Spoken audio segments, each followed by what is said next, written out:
Hello and welcome to Conversations. This is our second session of the day, titled From Content to Connection. So I've met Rob. We've talked before. I met most of you. Jenna didn't show up to bingo, which was our meet and greet yesterday. So I'll have you guys go ahead and introduce yourselves and tell a little bit about you, what connection you have to ag, and what platforms you post on most. Gotcha. My name is Rob Sharkey. I'm a fifth-generation farmer from just outside of Bradford, Illinois. We have an XM radio show that I do with my co-host, my wife, every day. We also have a couple TV shows, and I'll hand it over to her. Yeah, so I was a skip-generation farmer until I married Rob. My grandparents both farmed on both sides of my family. And so I was happy to be back on the farm 29 years ago when I married Rob. So Wow. Yeah, so I'm producer of all of our content. I produce a Shark Farmer TV show on RFD TV. And then we have a PBS show on WTVP, and then it's national on Acres. XM show every day, and then the podcast. So yeah, it definitely keeps us busy, and we farm as well and have 4 kids. I'm Jenna Auctioner, and I did not grow up on a farm. My dad did, and my grandma lived on the farm till she was 95. So I was around agriculture, but not immersed in it until I married my husband, Levi. He is a 5th-generation farmer in the south central part of Nebraska. We're just outside of Sutton. We raise commercial corn and soybeans. We have Black Angus cattle and a direct-to-consumer business where we get our beef all across the country.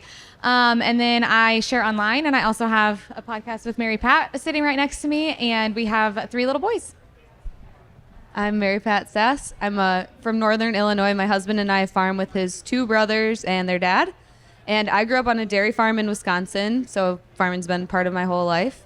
I share mostly on TikTok, Instagram, and Facebook, and podcast with Jenna. We talk a lot about, we relate to the women on the farm wives and moms, and just really talk about a lot of agronomy stuff and kind of get into the weeds of a bunch of different topics. Succession planning is a big one for us as well. And I also have a business. It's called Grounded Journals. They're prompted journals for farmers and ranchers, and that's been a passion project of mine for a couple years now. I am Zoe Kent. I'm an 8th-generation farmer from Ohio. I took over the operation from my dad, Mickey, who's watching us here today. I like to say that we produce corn, soybeans, and content. I started on TikTok a handful of years ago, and now we're on pretty much everywhere at Farm with Zoe, and we have a lot of fun just posting about day-to-day shenanigans on our farm. Great. So obviously you guys post content, and you're good at it. You're a big deal. They don't bring me out for just anybody. So the fact that we're all here on this stage means you guys are a big deal at it. Can you tell us about the first time, what inspired you to start doing this? Or the first time that you said, I'm going to hit record today? Is there a story behind what made you first start posting content, and how did that happen? Yeah, I was on Twitter, and our power went out on Christmas Day. And back then, all we had was like this little red Honda generator that it would run the refrigerator, the furnace, and my phone charger. That was it. So Emily, she took the kids to her folks, and I was stuck there babysitting this generator. And you know how it is, like when you are in a tractor for like 8 hours, 10 hours, 24 hours, and you start seeing weird stuff and thinking weird stuff. Well, I started messaging my power company relentlessly, like one after another. And then I would post that on Twitter, and it started to trend. And it trended, back then you were trending globally. You know, it's all broke up now, but back then it was all one shot. So in 1 week, where I was posting those ridiculous messages to my power company, I went from like 500 followers to 10,000, and just kind of, I don't know, built from there. But yeah, that was it. So from there, he started a podcast, which was just supposed to be for fun and originally about hunting. And his true passion was farming, and we soon pivoted. And what's special about his podcast, it started right when they were first, like everybody was like, what's a podcast? So that was cool. We got in kind of on the beginning, and that was fun. But our biggest thing was that we didn't want to just have people that were the president of whatever group. We wanted to have everyday farmers and ranchers and people working in the ag community. And, you know, like when we were kids, if you wanted to get your story out there, you know, you had to have it in a newspaper or a magazine or something like that. And that's how you heard stories, and now it's so different today. And so we said we really wanted to give the average farmer, rancher, person in ag a voice to talk about their story, their farm, because everybody has one. And so every week when I produce the show, I hear people say, well, I'm not that interesting. I'm just farming, I'm just ranching, I'm just driving a truck, whatever. And it's like, no, everyone has a story, whether they're first generation or eighth generation, and people want to hear it. People are fascinated with farmers and people in the ag community. So I was kind of an accidental content creator. I was actually had a full-time career as a labor and delivery nurse off the farm. And I was working 3 nights a week. We had 1 kid and we just had a really good routine.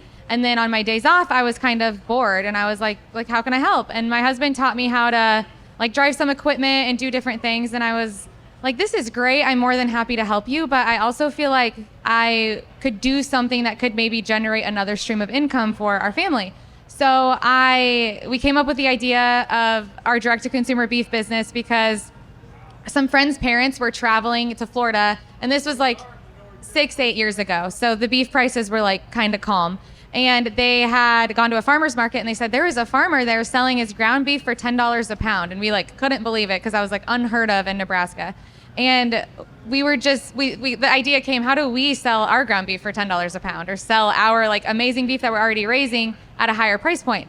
And so that's where the idea was kind of born. And then around that same time, a friend told us, well, if you want to do that, you should follow this other farm that's already doing it. They're doing it really well. You should learn from her. So I followed her. And then a short time later, she had a retreat for women in ag that wanted to learn how to market their product directly to the consumer and specifically perishable products. So I went to that retreat and then learned about sharing on social media intentionally. So I originally started sharing on Instagram solely to build a community that liked what we were doing, liked how we were raising our cattle, and believed in the birth to butcher process. And then that community would potentially be our customer base because nobody knew who we were. If I just opened a website, nobody was going to buy anything. Well, then along the road, I meet other women in ag that were sharing. I actually resisted following other women in ag for the longest time because I was like, they farm, I farm, we all do the same thing. They have nothing to learn from me, and I have nothing to learn from them.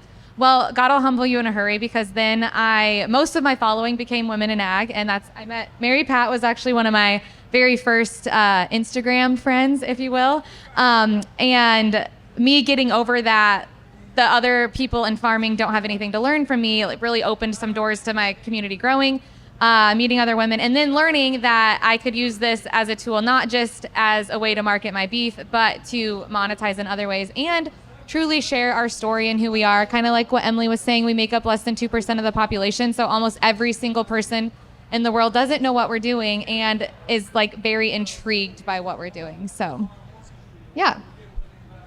Mine was a pretty specific story, kind of like Rob's.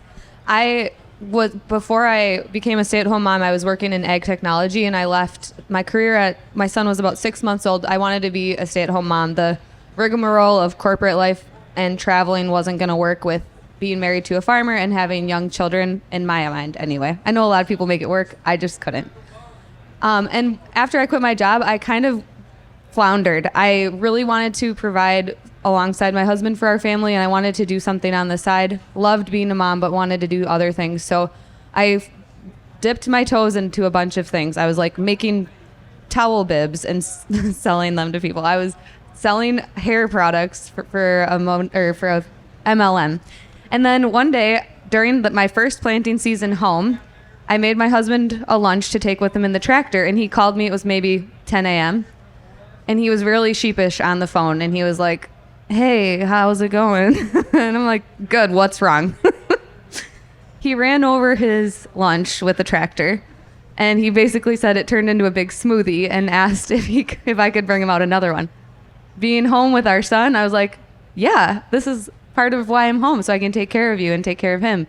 So I packed him a lunch. I packed my son and I a lunch. He snapped a picture of us walking up to the tractor with it, and that was my first Instagram post of, this is what I'm doing. I'm home with my kid. I'm helping on the farm and feeding my husband. And that's when I kind of started bringing my audience along for it. And wasn't super serious about it in the beginning, but it grew into something that I really enjoy, and I love connecting with people online through there. Now, isn't that a little full circle? Because didn't you run over a water bottle? My favorite one. And I couldn't find it. I dug and I couldn't find it.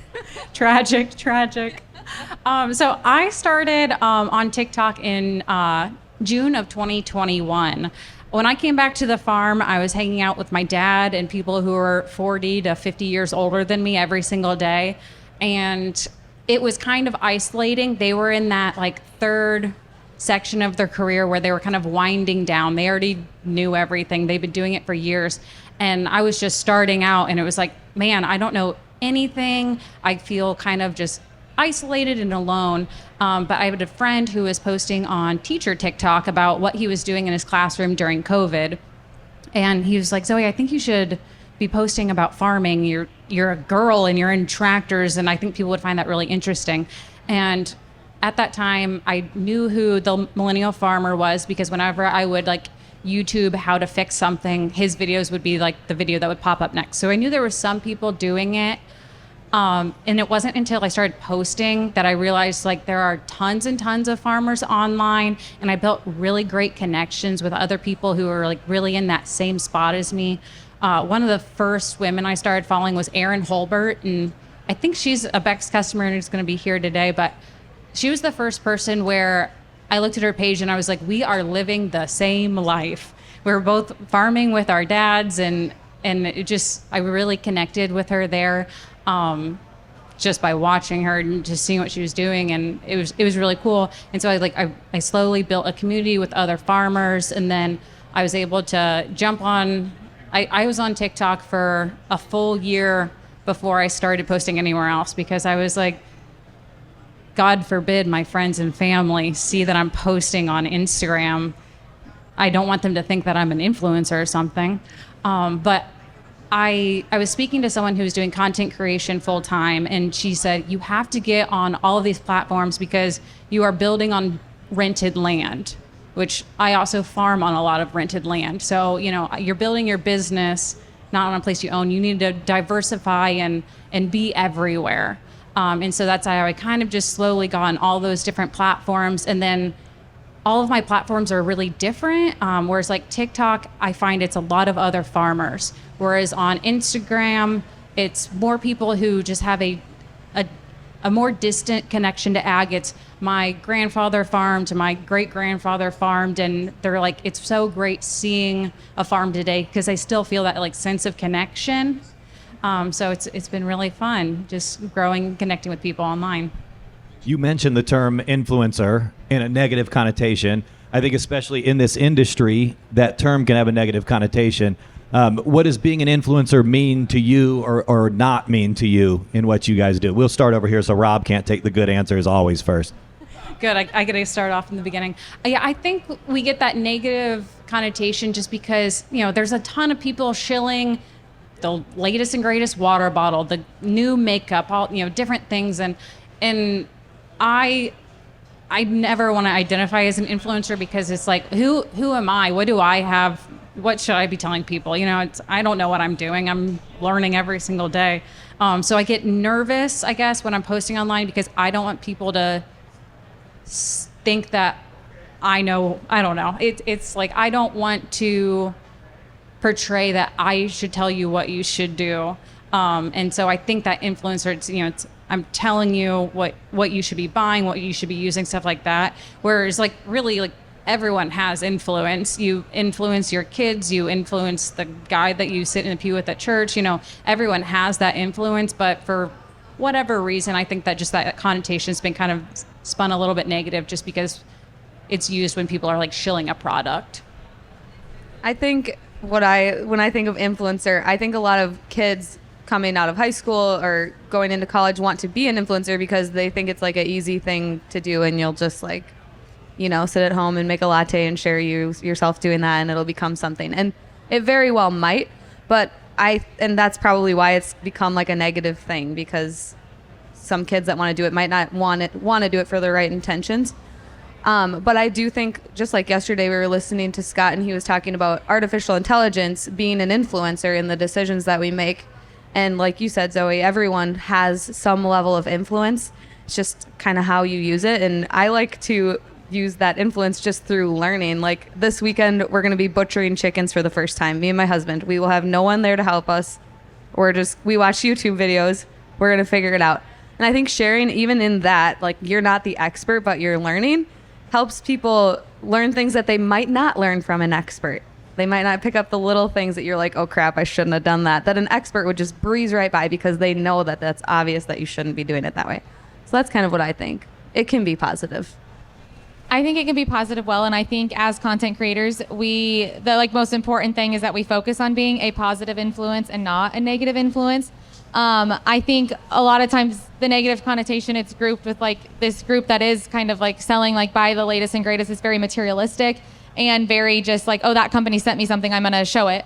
And I work really hard to I honestly just share things that we love and enjoy and that are true to who we are.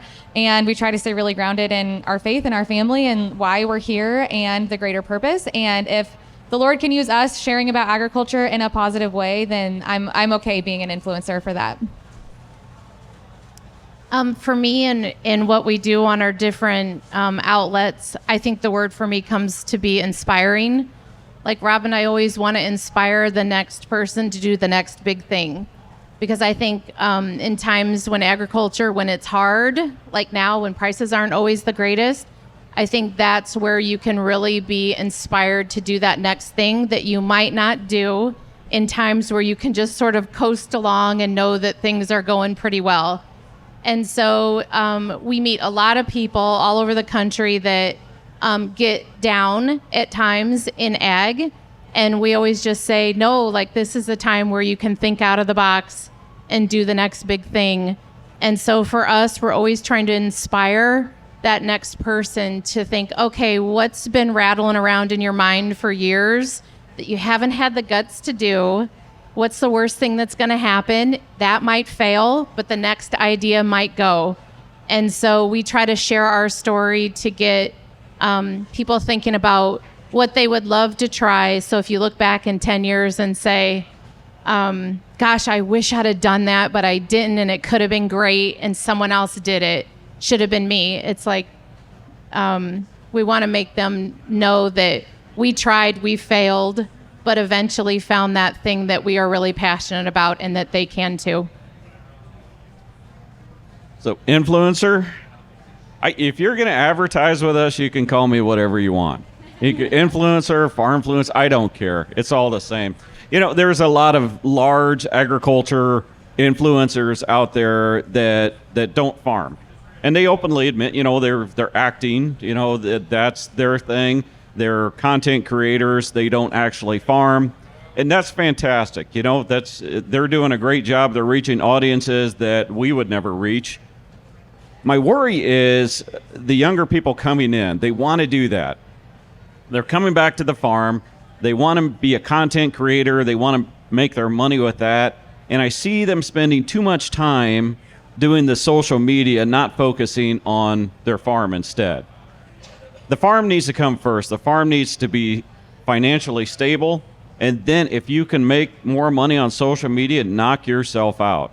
But I see that trap, especially for, I don't sound like an old dude, but it sounds like these kids. They come back. They want to be that person on social media. They spend more time on that than they do making sure that they should be planting Beck's hybrids. Amen. You mentioned it, but farming's a full-time job. Everything you guys are doing, I mean, you have enough going on without having to post content and worry about this stuff. So how do you balance creating content on top of what you do on a daily basis? And then also, are there boundaries that you have to set, or are there certain lines that you don't cross and while you're doing farming or working at home? Well, starting with me. I'll let you go. Thank you. Yeah.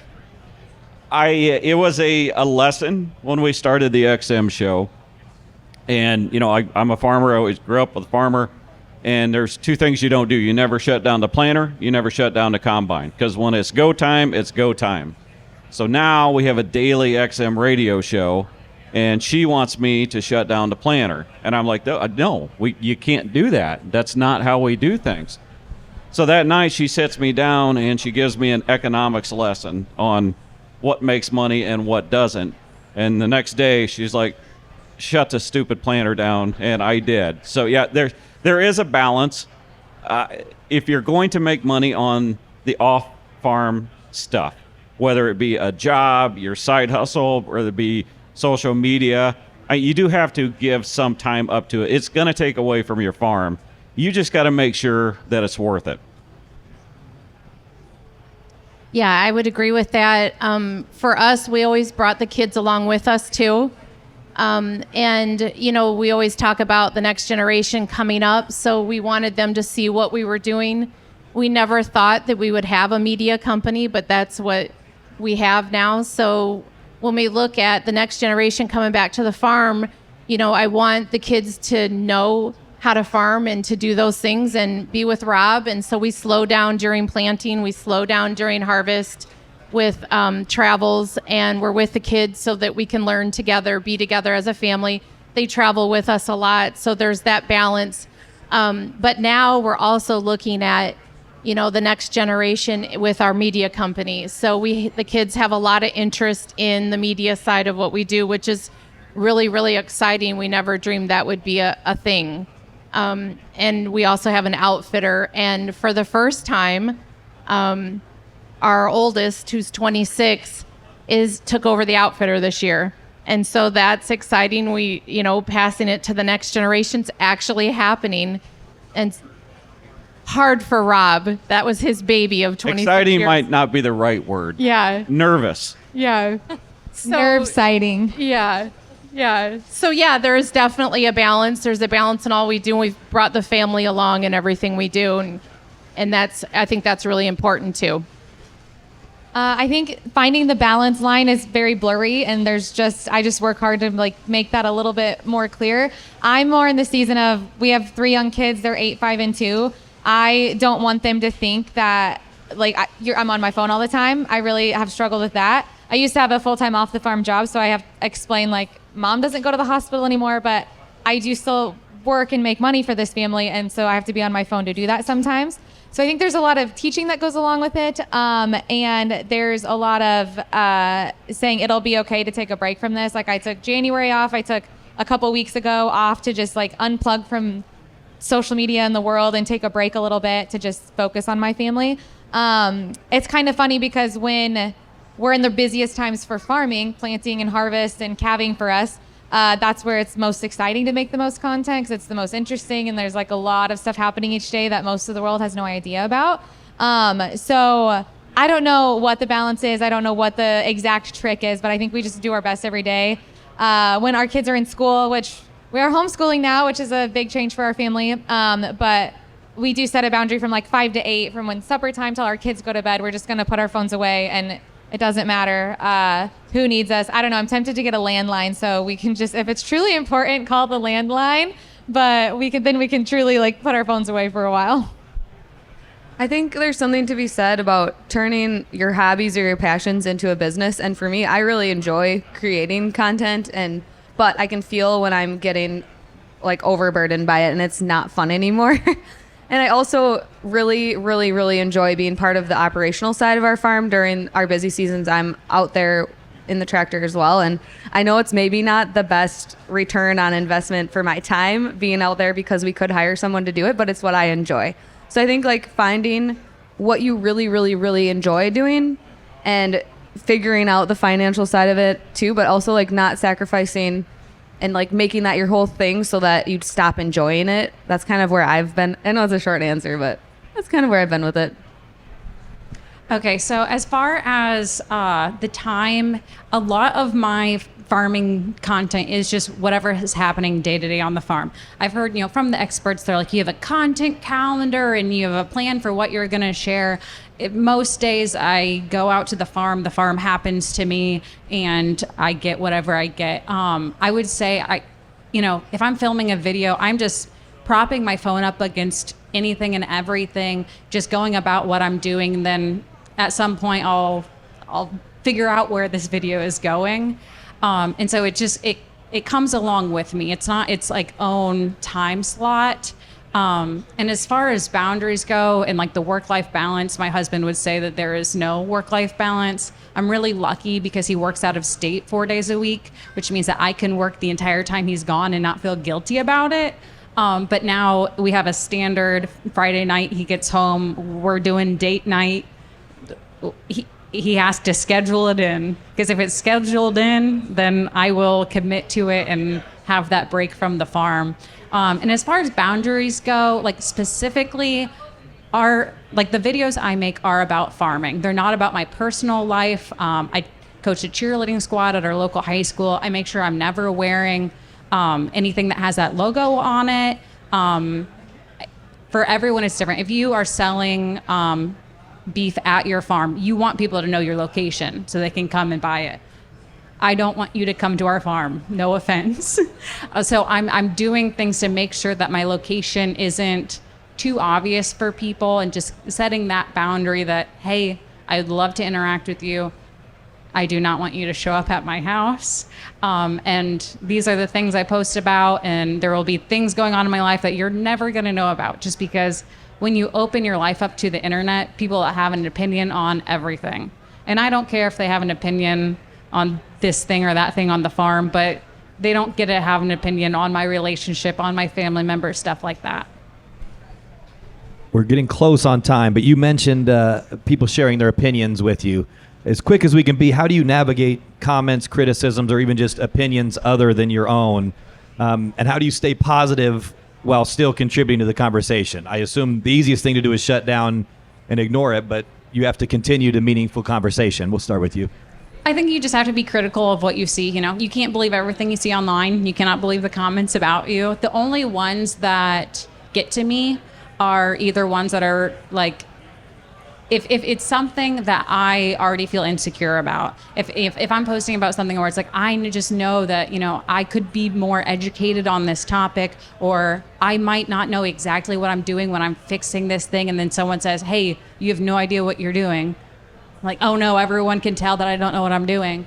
But it's only the things that feel true to me that get to me. If someone comes to my page and they're, one comment I'll get all the time is, oh, you just show up and you make videos in the tractor and then your dad does all the farming. I know from that comment that they don't watch my videos. They don't know anything about me.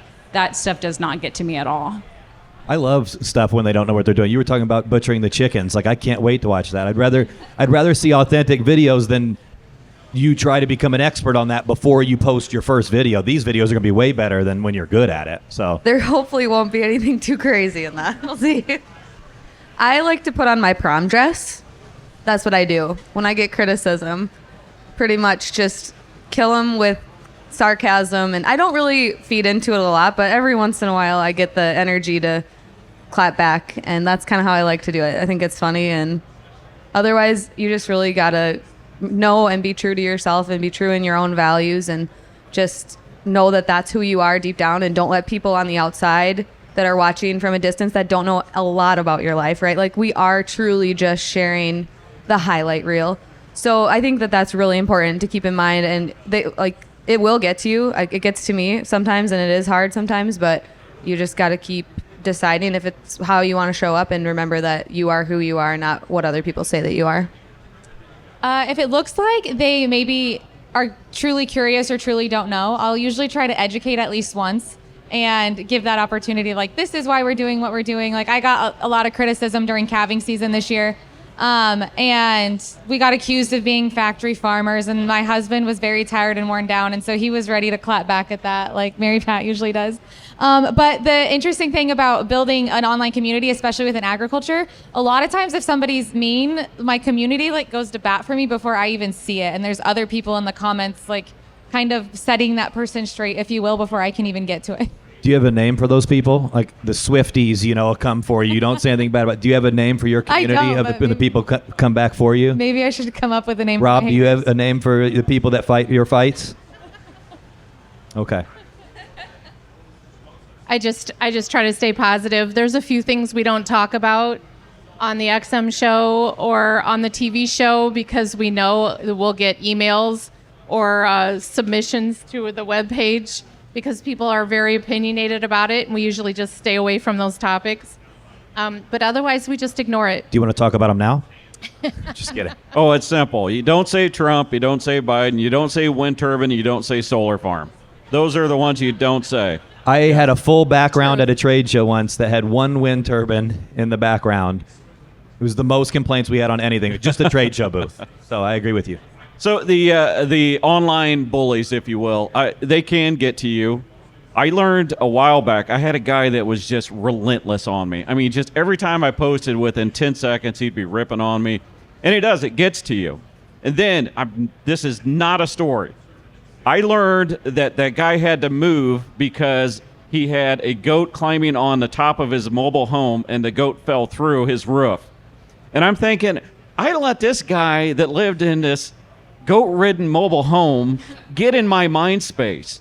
And ever since then, I'm like, why would I do that? Why would I let someone like that bother me online? So I'm a little old school. I like the Twitter where you can't delete the comments. It is what it is. If you're going to put it out there, you're really going to find out what people think. All right, we are pretty much out of time. So just real quick, if a farmer in the audience or watching is thinking about sharing their story online, what's one piece of advice you would give them to get started? Jenna, we'll start with you. I would say just start and don't wait until it's perfect. I think the most authentic is definitely the best. Don't take a video and then, I had an itch or something, I'm going to redo it. I think you just start, you be who you are, and you stay true to your values. I would say try to be consistent. Pick a day that you're going to post. Even if you just start once a week, just try to be consistent so that your audience knows that you're going to show up and you don't disappear and then come back 3 months later and get into that, because they need consistency to know that they want to be there to follow you. The one thing I would say is show your face. People want to connect with other people, and you can post as many videos as you want of a tractor driving across a field, but it becomes personal when you're showing yourself and you're showing what you are doing on your farm every day. And there's trending videos where you can do dances and stuff like that, but when you talk about what you are uniquely doing on your operation, that's when people can really connect with you on that deeper level. Just be yourself. Don't worry about likes or any of that. Just be yourself, put it out there, and enjoy it. Yeah, I would say be authentic and consistent. It's hard because it's time consuming, but gosh, we've been doing the podcast now for 7 years and we've never missed a Tuesday. People count on it. It's a lot of podcasts. It's a lot of content, but it's worth it because people tune in, they expect it, and consistency, I think, is the biggest. Awesome. Thank you guys so much for being here. Thank you for watching this session of Conversations from Content to Connection. Is there anything else you guys want to say before you leave? You did a really good job, Mike. Thank you. I was worried about you, but I guess you did okay. Thank you. Thank you for having us. Yeah, thanks for coming. Thanks for coming to my bingo session yesterday, except for Jenna. One more time. Thank you guys. Thanks for watching. There'll be another one later.